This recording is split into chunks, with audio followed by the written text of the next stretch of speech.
Princess Ra stood at the observation window of the diplomatic station and looked down at Earth. The planet was blue and green, spinning slowly in the darkness of space. She felt nothing but disgust as she stared at it. The humans called this world home. For thousands of years, they had crawled across this one planet, developing crude technology and fighting meaningless wars. Now, after they had finally invented basic space travel, they wanted to join the galactic community. Ra found the entire concept laughable. She was the eldest daughter of the Empire, a civilization that had ruled the stars for 50,000 years. Her people had conquered entire galaxies. They had built cities on moons and planets so advanced that humans would not be able to understand them for centuries. Humans, with their fragile bodies and short, were nothing compared to her kind. The Empire had decided to make contact with Earth out of curiosity, nothing more. They wanted to study this strange species that had somehow managed to survive despite having no natural advantages. Ra had been chosen to lead the diplomatic mission because her father, the Emperor, wanted to teach her humility. She thought this was a waste of her time. The station around her was cold and efficient. They had built it in orbit above Earth without the humans even knowing it was happening. The humans still had no idea how advanced they truly were. They would find out soon enough, and then they would understand their place in the universe. They would bow, as all lesser species did. Ra walked through the white corridors of the station, her footsteps making no sound on the smooth floor. Her blue skin caught the light as she moved. Her people were tall and elegant, nothing like the dumpy creatures that lived below. She had studied human anatomy and it disgusted her. They were soft. They had to breathe air constantly. They got sick. They died from things that a child could survive without difficulty. The communications officer approached her with news that the human delegation had arrived on the station. Ra had requested this meeting, though she was not sure why she had bothered. She would listen to what the humans had to say, and then she would laugh about it later with her people. Captain Murphy stood in the meeting room when Ra entered. He was tall for a human, but he was still small compared to her. He wore a military uniform that was decorated with medals from conflicts that Ra found amusing. The human had actually fought in wars on his own planet. The thought was almost funny. Looked at Ra and nodded politely. He did not seem to understand what he was dealing with. "Welcome to the station, Captain Murphy," Ra said. She did not smile. "I am Princess Ra of the Empire. I have been sent to speak with your people about the future of your civilization." "Thank you for meeting with me," said. His voice was calm and he did not show any fear. "I represent the Earth Council. We are excited to make contact with your kind." Ra found his tone almost charming in its ignorance. "Excited," she repeated. "Yes, I imagine you are. Your species has been waiting for this moment for centuries, hoping that someone advanced enough to notice you would finally arrive. Well, Captain Murphy, we have noticed, and we have decided that you may continue to exist." Did not react to this. He simply watched her with careful eyes. "My people have questions," he said. "We would like to know about your government, your technology, and your intentions regarding Earth." "Our intentions," Ra said, "are simple. We observe you. We study you. We have determined that you are not a threat to our civilization. You will be allowed to continue your limited exploration of space, but you will remain under observation. We will establish rules about where you may travel. Your people will not be allowed to develop weapons beyond a certain level. You will not be allowed to expand into certain regions of space." "And if we don't accept these terms?" asked. Ra felt amusement wash over her. The human was actually asking about resistance. "Then you will not be allowed to leave your planet. We will seal your world off from space travel. Your people will remain here on this rock until you are ready to accept your place in the galaxy. This could take centuries." Nodded slowly. He did not look angry or afraid. He simply looked thoughtful. "I see," he said. "So you believe that your technology and your history of conquest mean that you understand how we should live our lives." Ra felt something shift in the conversation. She was not sure what was doing. It seemed like he was questioning her, but his tone was not hostile. It was just curious. "I do not believe," she said coldly. "I know. Your people are young. You are weak. You make irrational decisions based on emotion rather than logic. You die in large numbers from diseases that our children learn to treat before their 8th year of life. You cannot survive in extreme environments without machines to protect you. You breed too slowly and live too short. Everything about your species suggests that you are inferior to more advanced civilizations."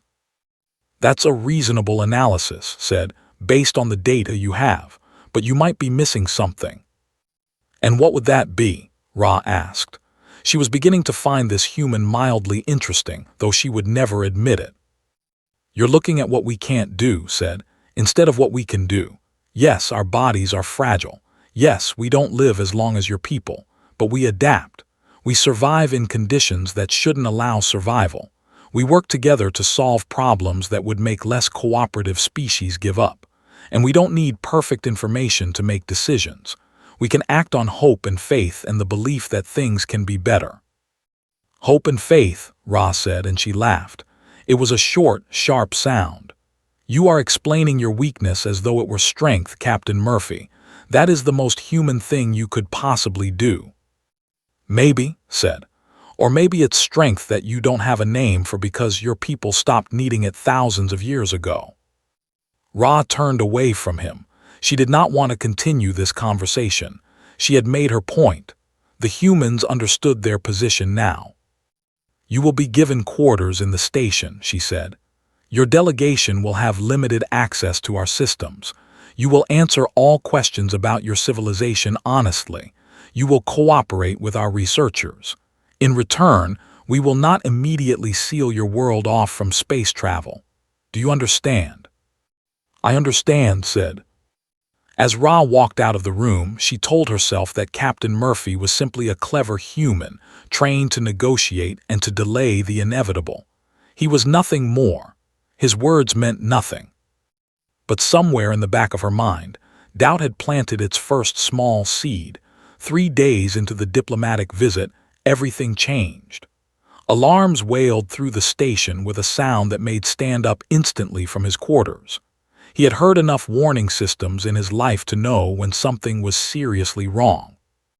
He made his way quickly through the corridors toward the control center. The human delegation had been kept in a restricted section of the station, but knew how to move quietly and how to follow the sounds of chaos to find answers. A crew member tried to stop him, but simply moved past with the confidence of someone who had a right to be there. The control room was filled with activity. Screens showed data that could not fully understand, but he could read the repeated warning markers. Something in space had failed. Ra was standing in front of the main console, her blue skin looking even colder in the harsh light. She was speaking rapidly to her officers in her own language, but could hear the stress in her voice even if he could not understand the words. "Captain Murphy," she said, noticing him immediately. Her eyes flashed with anger at his presence. "You should not be here." "What happened?" asked. Ra opened her mouth, then closed it. She looked like she was deciding whether to tell him or have him removed. After a moment, she answered. "A research vessel," she said. "The Explorer, one of our deep space research ships. They were studying a moon system in the sector. Something went wrong. They crashed on one of the moons. We just received their distress call." "How long until you can launch a rescue mission?" asked. Ra's jaw tightened. "That is classified information, Captain Murphy. You should return to your quarters." "How long?" repeated. One of the officers spoke up. "The nearest rescue ship cannot reach the crash site for 8 hours, Princess. The research vessel's crew will not survive that long in the environment." Felt something shift in his gut. 8 hours was too long. He knew that much without even understanding what the environment meant. Ra's face showed the first crack in her perfect control. Something personal was at stake here. Could see it in the way her hands trembled slightly at her sides. "Who was on the ship?" he asked. Ra did not answer immediately, but an officer spoke the truth. Prince, the princess's brother, was on board, along with 15 other research personnel and the captain. Understood immediately. The Emperor's son was on that ship. That was not just a rescue operation.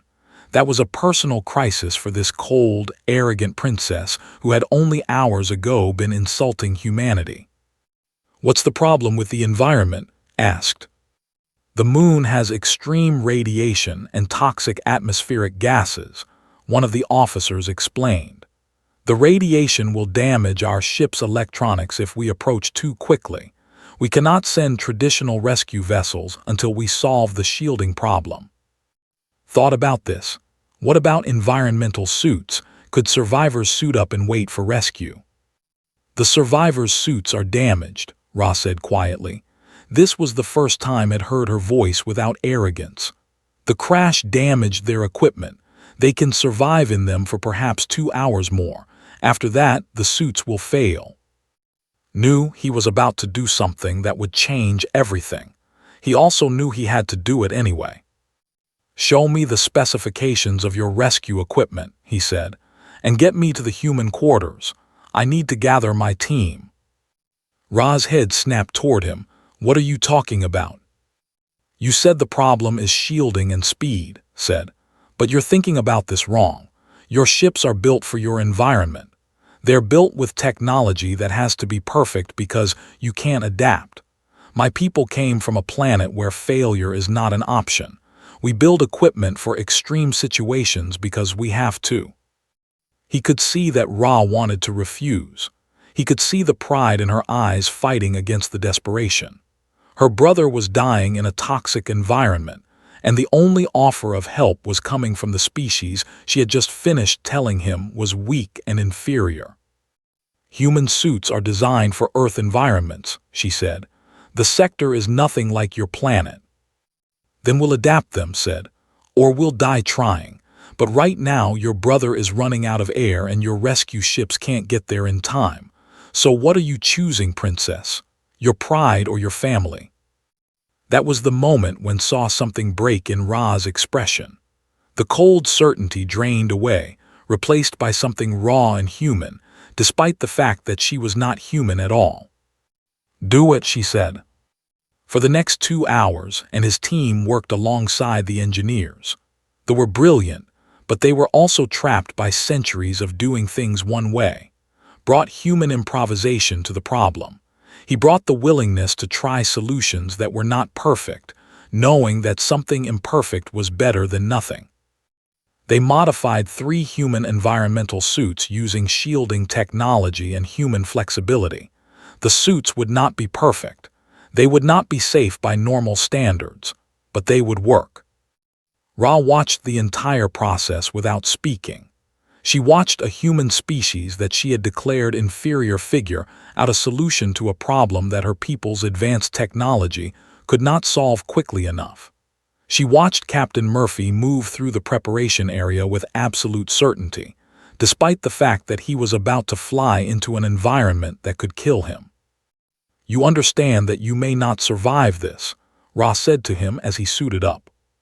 "I understand," said. "Why would you risk your life for my people?" she asked. "We have treated you with contempt." Looked at her through the transparent faceplate of his helmet. "Because your brother is down there, and because saving people is what humans do, whether they deserve it or not." Ra had no answer to that. As the rescue team prepared to launch, looked back one more time at the princess. She stood in the observation room, her blue skin reflecting the light of the screens, her expression impossible to read, but thought he saw something in her eyes that had not been there before. Uncertainty.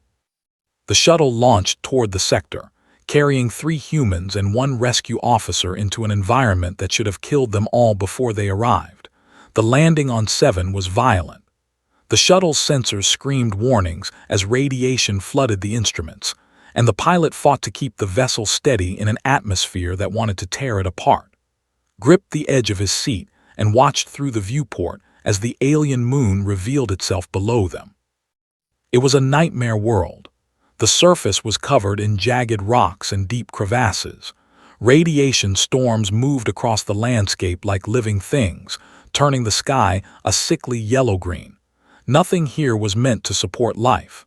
Nothing here should ever have been visited by any species with a choice. Crash site located, the officer commander said from the communications console. 2 kilometers north. The signal is weakening. They had less time than they thought. The shuttle descended as fast as the pilot dared. When they hit the ground, the impact threw everyone forward.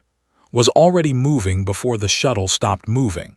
He checked his suit systems, that his oxygen was full and his shielding was holding, and grabbed the emergency. Go, he told the pilot. Watch for secondary collapse. Keep the engines warm and ready for immediate launch. Captain, if those suits fail, we won't be able to help you, the pilot said. Then let's not fail, said. The airlock cycled and stepped out onto a world that wanted him dead. The radiation was visible as a shimmer in the air. The toxic gases made his suit glow slightly with the chemical reaction between the environment and the shielding layer the humans had added. Every sensor on suit was screaming warnings. His oxygen counter was already showing the first slow drain. His team moved quickly. There were only 2 other humans with him, both trained rescue specialists. They had both volunteered knowing they would probably die. That was the human way. You saved people. You did not calculate whether the risk was acceptable. You did it anyway. The crash site was worse than any of them had imagined. The ship was wedged into a crevasse, its hull torn open in places, some areas completely crushed by the impact. There should be no survivors. The physics of the crash said there were no survivors. But there was movement inside. Reached the opening in the hull and looked inside. He could see shapes moving in the darkness, trapped in the wreckage of their own ship. Some were moving, some were not. Get them out, said to his team. Everyone who can move, get them to the shuttle. Careful, the structure is unstable. The work was brutal and dangerous. The interior of the ship was as toxic as the outside, and the human suits were designed for Earth environments. Every moment they spent searching the wreckage was a moment stolen from their oxygen reserves. Moved deeper into the ship. He found Prince pressed under a section of fallen metal, blood streaming from a wound on his head. The young was conscious but trapped, and his suit was showing critical damage. I've got you, said, and he began to pull at the metal with all his strength. The metal would not move. It was too heavy, even for human muscles pushed to their absolute limit. He could hear his own breathing in the helmet, loud and desperate. He could feel his heart pounding in his chest. He could also hear the sound of shifting metal above him, groaning as the ship continued its slow collapse. From somewhere deeper in the wreckage, heard a sound that might have been another survivor. He had seconds to make a choice. He could keep working on, or he could search for the other survivor. He chose to do both. Planted his feet under the metal plate and pushed with everything he had. His muscles screamed in protest. His suit's exoskeleton added its strength to his own. For a moment, nothing happened. Then the metal shifted. He pushed harder and rolled free, grabbed the young and hauled him toward the exit. As they moved, the section of ceiling that had been above them came crashing down with a sound like thunder. Move, said. They ran. Behind them, the ship was tearing itself apart. Still dazed from his injury, could barely keep pace. Pulled him along, supporting his weight, moving them both toward the light of the exit.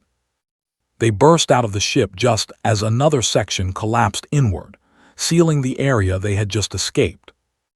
Is anyone else in there? One of the rescue team members asked over the comm. Yes, said. He was breathing hard and his oxygen counter was now showing red numbers. Someone in the deeper sections. Captain, we have to go, his second officer said. Your suit integrity is compromised. The radiation is burning through the shielding faster than we calculated. One more person said.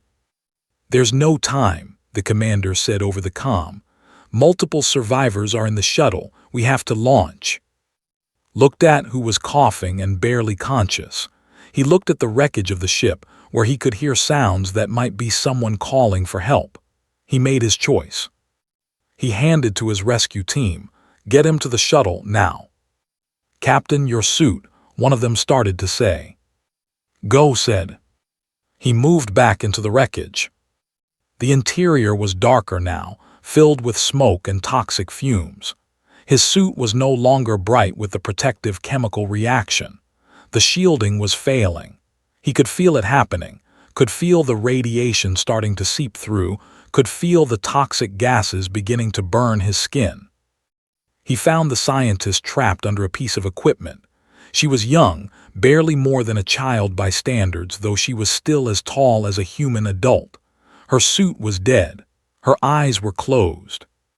Grabbed her and pulled her free. He did not know if she was alive or dead, but it did not matter. Either way, he was getting her out. The exit was only meters away, but it seemed to take hours.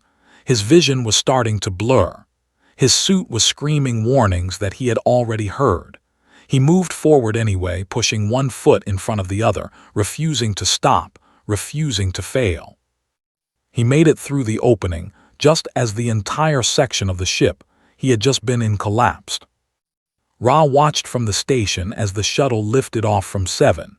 She watched the sensors that tracked the ship and its precious cargo. She watched the radiation levels that were burning away the human suits with mathematical precision. The shuttle doors cycled open as soon as the pressure equalized. The medical team rushed forward to gather the survivors. One of the human rescue team members fell to the ground as soon as he was free of his suit. Another one followed moments later. Both were burned by radiation and toxic exposure. And then came through the doors, carrying the young scientist in his arms. His suit was barely holding together. His skin was burned red in places. Blood dripped from cuts on his face and arms. He collapsed the moment he set the scientist down on the medical platform. Ra rushed toward him. For the first time since he had met her, the princess of the empire looked like she felt something besides cold certainty. Looked up at her through eyes that could barely focus. Your brother, he managed to say, he's alive. Then everything went dark, woke in a medical bay that was too white and too quiet. His entire body was pain. His skin felt like it was on fire, even though the doctors had told him the worst of the burns would heal. Technology was advanced enough that radiation damage was not fatal, but it was still brutal. He had been unconscious for 2 days. The door to his medical chamber slid open and Ra walked in. She was carrying something, though could not quite focus on what it was. His vision was still cloudy. You are awake, she said. It was not a question. Apparently, said. His voice came out rough and damaged. Ra set the object down on the table beside him. It was a data pad filled with information about the expedition. Your 2 crew members will survive, she said. They will suffer from radiation sickness for some time, but our medical technology will keep them alive. The young scientist you rescued, her name was Lyra. She would have died without your actions. She was already unconscious when you found her. Did not say anything. He closed his eyes and felt the weight of that knowledge settle on him. My brother wishes to meet you, Ra continued. He has been asking about you since we recovered him. He wants to thank you for saving his life. Tell him he's welcome, said. There was a long silence. When opened his eyes, he found Ra still standing beside him, looking at him with an expression he could not read. It was not the cold contempt of their first meeting. It was something more complicated. I have been thinking about our conversation, she said finally. The one where I explained your species' weaknesses to you, about your fragile bodies and short and emotional irrationality. Did not say anything. I was wrong, Ra said, and the words seemed to cost her something. Not about the facts. Your bodies are fragile compared to ours. You do not live as long as we do. You are driven by emotions in ways that my people are not. But I was wrong about what those facts mean. She sat down in the chair beside his medical bed. For the first time, she looked tired. She looked like someone who had spent 2 days without sleeping, watching a person she despised fighting for his life. "Ask me why you did it," she said. "Why you risked your life for people who had shown you nothing but contempt." He asked the same question your crew members asked. They wanted to understand how a human being could make that choice. "I don't know how to explain it," said. "Your brother was in danger. My people don't let people die when we can save them. It's not logical. It's not part of any long-term strategy or benefit to humanity. We just do it." Ron nodded slowly. "Your people come from a harsh world," she said. "I studied this after the rescue. I read everything available about Earth and human history. I learned about your wars and your suffering. Your species has known more pain than mine has known in 10,000 years." "That's true," said. "And yet," Ra continued, "you use that pain to teach yourselves to care for others. You have built philosophies around sacrifice. You have created art and music and stories celebrating those who die to save others. You have made suffering meaningful instead of just suffering." Was not sure where this was going. He listened quietly. "The Empire is 10 times older than your entire species," Ra said. "We have 10 times the technology. We have conquered more worlds and built more cities. We have achieved things that you cannot even imagine yet. But we have lost something in that achievement. We have stopped believing that individuals matter. We have stopped believing that sacrifice means anything."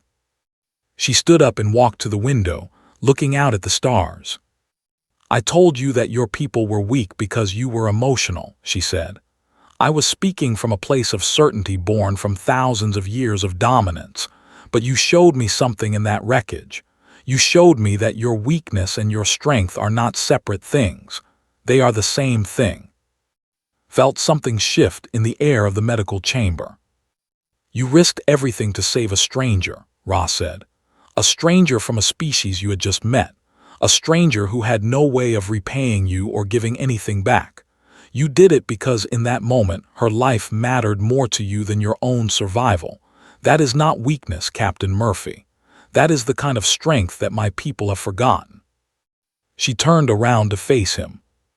"I am going to make a recommendation to the Council," she said.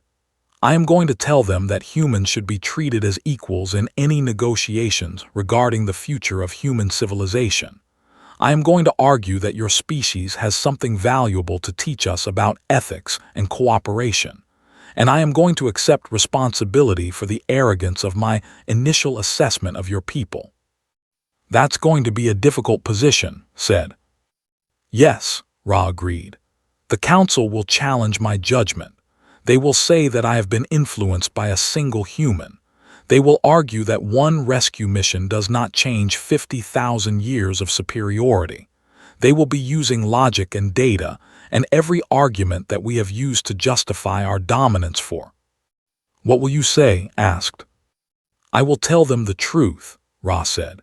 "That I watched a human being choose to die rather than abandon a stranger. That I watched human ingenuity solve a problem that our superior technology could not address.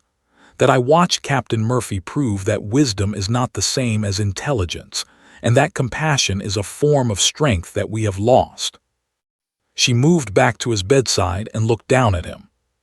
"You will need time to recover," she said. "The medical team estimates 4 weeks before you can leave the medical bay. In that time, I want you to teach me about your people. Not as a subject of study, but as someone who has been wrong and wants to understand the truth." "I can do that," said. "Good," Ra said. She turned to leave, then paused at the door.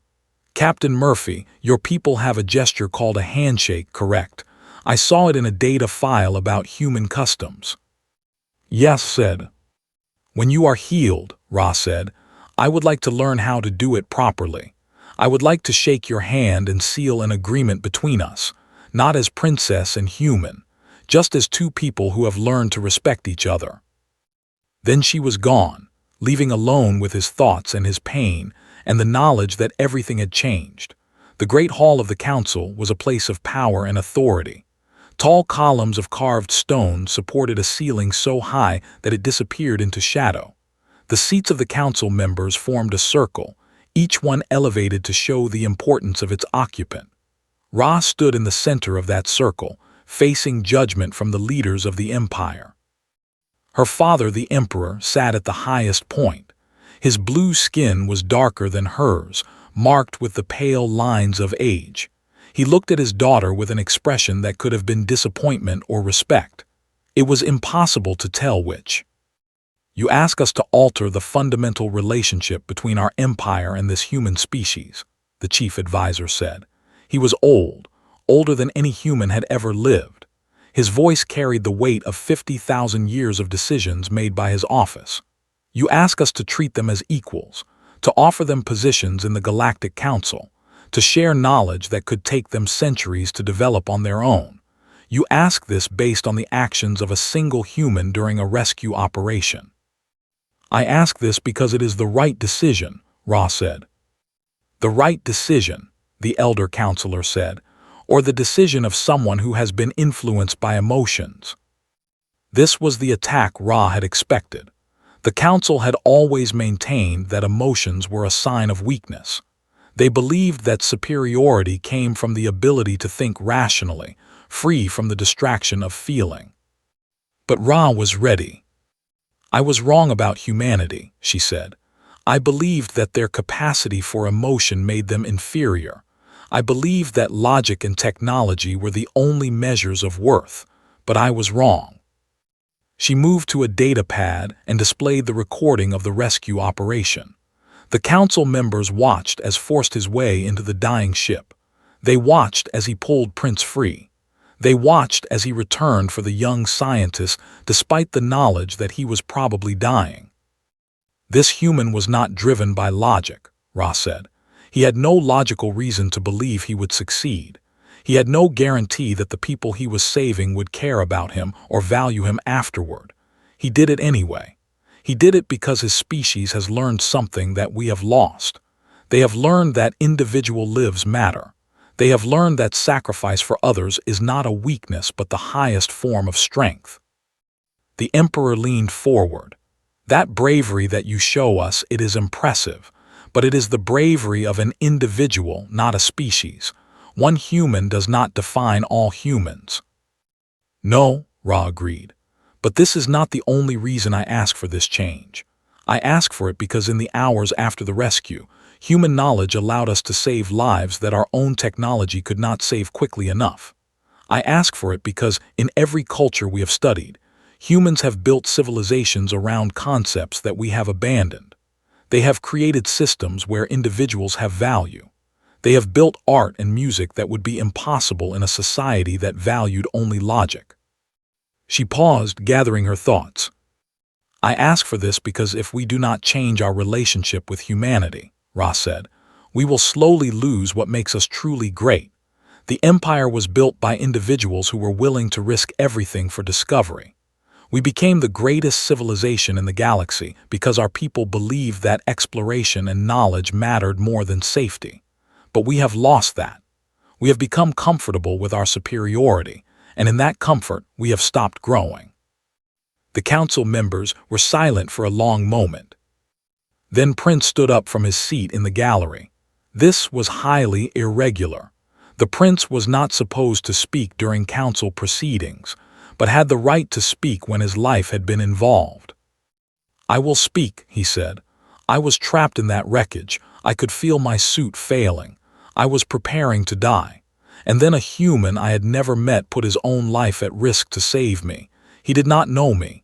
He had no reason to believe I would treat him with respect afterward, but he did it anyway." His voice grew stronger. "The human captain told me something while we were waiting to launch the rescue mission. He said that his people came from a world where you can never be sure if tomorrow will come. He said that in such a world, you learn to make today matter. You learn that the people around you are more important than any single day of your own life. You learn that sometimes you have to give everything because giving everything is the only way to save someone." Looked at Ra. My sister has opened my eyes to something I never understood before, he said. The humans are not inferior to us. They are simply different, and that difference is valuable. That difference is the thing we have lost. He sat back down. The Emperor stood. The entire council room fell silent. When the Emperor rose, all other discussions ended. All other arguments became secondary. I was going to oppose this change, the Emperor said. I was going to tell my daughter that she was wrong, that she had been infected by human emotion and human weakness, that the Empire did not need to change our ways for a species that was still learning how to leave their own planet. He descended the steps from his elevated seat and stood beside Ra. But I would be a liar if I said that I did not feel something when I watched that human run back into a dying ship to save a stranger, the Emperor said. My own son would have done the same thing if the positions had been reversed. My own daughter has shown that quality as well. Perhaps we have not lost it entirely. Perhaps we have just forgotten that it was always a strength, not a weakness. He turned to face Ra. What do you want from the council, daughter? I want human representation on the Galactic Council, Ra said. I want us to share technology that will help them develop faster, with the understanding that they will develop it according to their own values, not ours. I want us to acknowledge that they have things to teach us about how to live, not just how to build things. The Emperor nodded. Then let it be done, he said. The council will vote on the proposal in the formal session, but I tell you now that my vote is yes. One by one, the other council members rose and voted. The decision was not unanimous. There was resistance and doubt and arguments that would echo through society for years to come, but the vote passed. Humanity had been recognized as equals in the galactic community. 2 weeks later stood in the diplomatic chamber of the station, fully healed. His skin still showed the marks of the radiation burns, but the medical technology had done its work. He would survive. He would recover. Ra entered the room and walked directly to him. She was dressed in formal clothing, the colors of the royal house of shining on her skin. The council has made their decision, she said. I have been appointed as the ambassador between our species. I will be living on Earth for the next several years, learning your culture and helping your people understand ours. That's a great honor, said. It is, Ra agreed. She stepped closer to him.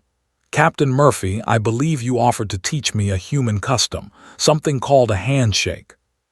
Smiled, he extended his hand to her. Ra looked at his palm for a moment, studying it with the curiosity of someone who had never performed this gesture before. Then she reached out and grasped his hand firmly. Their hands met, and in that simple touch, something shifted in the universe. It was not the touch itself that mattered. It was what the touch meant. It was the symbol of two species choosing to meet as equals, choosing to respect each other, choosing to build something together instead of remaining locked in the certainty of hierarchy. I did not understand before, Ra said, looking down at their joined hands, why you would choose this gesture, but now I see. It is a promise, a commitment that we will not let go of each other, that we will hold on even when things become difficult. That's exactly right, said. Ra looked up at him, and for the first time since had met her, he saw her smile.